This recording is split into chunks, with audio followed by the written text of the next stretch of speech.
Estudo 57. Dai a César o que é de César. O Evangelho segundo o Espiritismo, capítulo 11, itens 5 a 7. O objetivo desse estudo é analisar o ensinamento contido na expressão dai a César o que é de César e a Deus o que é de Deus, esclarecendo o sentido que neste contexto as palavras César e Deus assumem. No item 5 do Evangelho segundo o Espiritismo, lemos o seguinte: Então os fariseus, tendo se retirado, decidiram entre si surpreendê-lo em suas palavras.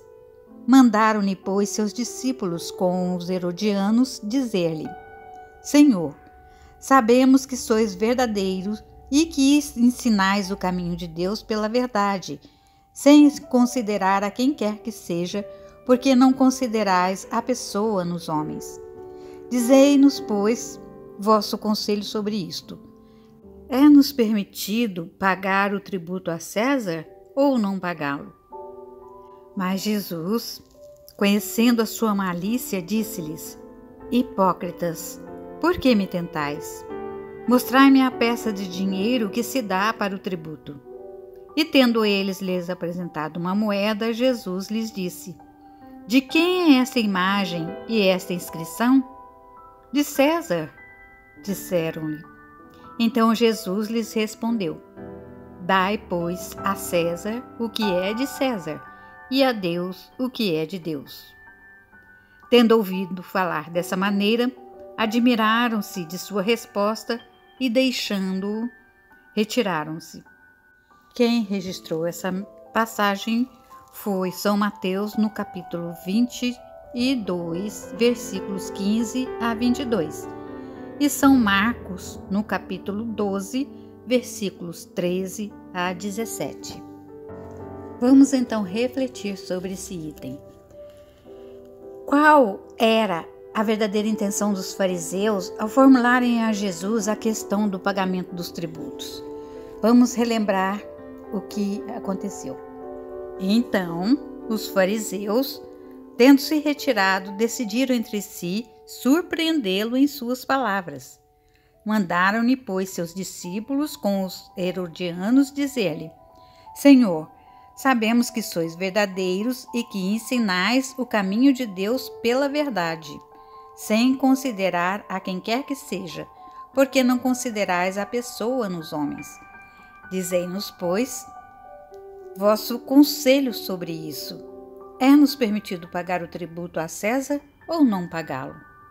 Na verdade, os fariseus não queriam propriamente conhecer a opinião de Jesus a respeito do pagamento dos tributos. Por trás dessa atitude, escondiam sua verdadeira intenção, que era fazer com que Jesus se traísse com as próprias palavras e assim tivesse contra ele a autoridade romana. Também nos buscam às vezes esses falsos interessados na verdade. Vigiemos, portanto, para que nossas palavras não sejam usadas contra nós próprios. A resposta de Jesus não foi direcionada somente para a questão do pagamento dos tributos. Como em outras circunstâncias, Jesus aproveitou o momento para não só desmascarar as intenções maliciosas daqueles que formularam a questão, como também transmitir o ensinamento de cunho moral. A superioridade moral de Jesus permitiu-lhe perceber o que se passava no íntimo das pessoas. Perguntamos então: qual o verdadeiro sentido da sentença? Dai a César o que é de César e a Deus o que é de Deus. E o verdadeiro sentido é: o homem deve atender às obrigações decorrentes da vida material, respeitando as leis vigentes e honrando os compromissos assumidos, sem descuidar de cumprir a lei de Deus, através do cultivo dos valores espirituais que o conduzem à perfeição. Dai a César o que é de César significa atender às obrigações que assumimos junto à sociedade da qual fazemos parte, sermos pais dedicados, bons irmãos, cidadãos responsáveis. Dar a Deus o que é de Deus equivale a cumprir os preceitos divinos do amor e da caridade, indispensáveis ao nosso progresso moral e espiritual. Continuemos a leitura do Evangelho no item 6. Continuemos a leitura do Evangelho.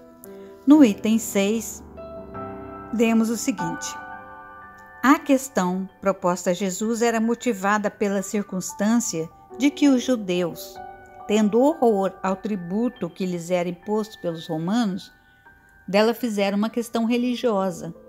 Um partido numeroso se formara para repelir o imposto. O pagamento do tributo era, pois, para eles, uma questão irritante e atual, sem a qual a pergunta feita a Jesus, é-nos permitido pagar ou não pagá-lo, o tributo a César, não teria nenhum sentido. Essa questão era uma armadilha, porque, de acordo com a sua resposta, esperavam excitar contra ele seja a autoridade romana ou os judeus dissidentes. Mas Jesus, conhecendo a sua malícia, evita a dificuldade, dando-lhes uma lição de justiça, dizendo-lhes para retribuírem a cada um o que lhe era devido. Vamos à reflexão sobre esse item. Que lição ensinou Jesus nessa passagem? Jesus ensinou o princípio de justiça e equilíbrio que deve reger o comportamento do verdadeiro cristão diante da vida, esclarecendo que é necessário atender às exigências passageiras de ordem material sem esquecer as obrigações para com a elevação do espírito. Jesus nos deu uma lição de justiça ao dizer a cada um o que lhe é devido. Não se pode chegar a Deus senão cumprindo as obrigações para com o nosso próximo. Em O Livro dos Espíritos, nas questões 873 a 875, sobre a lei de justiça, Kardec faz perguntas aos espíritos superiores e eles respondem. Vamos a elas. Questão 873. A lei de justiça está na natureza ou é resultado de ideias adquiridas? Resposta: está de tal modo na natureza que vos revoltais à simples ideia de uma injustiça. É fora de dúvida que o progresso moral desenvolve esse sentimento, mas não o dá. Deus o pôs no coração do homem. Daí vem que frequentemente em homens simples e incultos se vos deparam noções mais exatas da justiça do que nos que possuem grande cabedal de saber. Na questão 874, continua Allan Kardec perguntando: sendo a justiça uma lei da natureza, como se explica que os homens a entendam de modos tão diferentes, considerando uns justo o que a outros parece injusto? Resposta: é porque a esse sentimento se misturam paixões que o alteram, como sucede à maior parte dos outros sentimentos naturais, fazendo que os homens vejam as coisas por um prisma falso. Na questão 875, Kardec pergunta: como se pode definir a justiça? A justiça consiste em cada um respeitar os direitos dos demais. E na questão 875A, continua perguntando a Allan Kardec: o que é que determina esses direitos? Resposta: duas coisas, a lei humana e a lei natural. Tendo os homens formulado leis apropriadas a seus costumes e caracteres, elas estabeleceram direitos mutáveis com o progresso das luzes. Veja-se hoje, as vossas leis, aliás, imperfeitas, consagram os mesmos direitos que as da Idade Média. Entretanto, esses direitos antiquados, que agora se vos afiguram monstruosos, pareciam justos e naturais naquela época.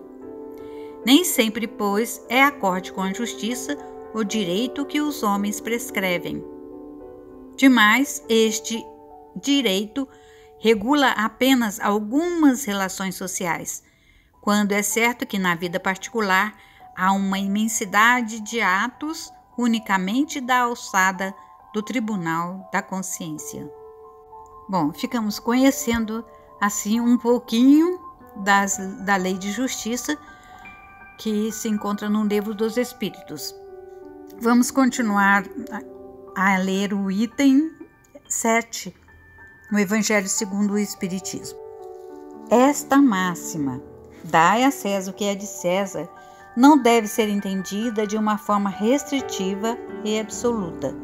Como todos os ensinamentos de Jesus, é um princípio geral, resumido sob uma forma prática e usual e deduzida de uma circunstância particular. Esse princípio é uma consequência daquele que manda agir para com os outros como quereríamos que os outros agissem para conosco.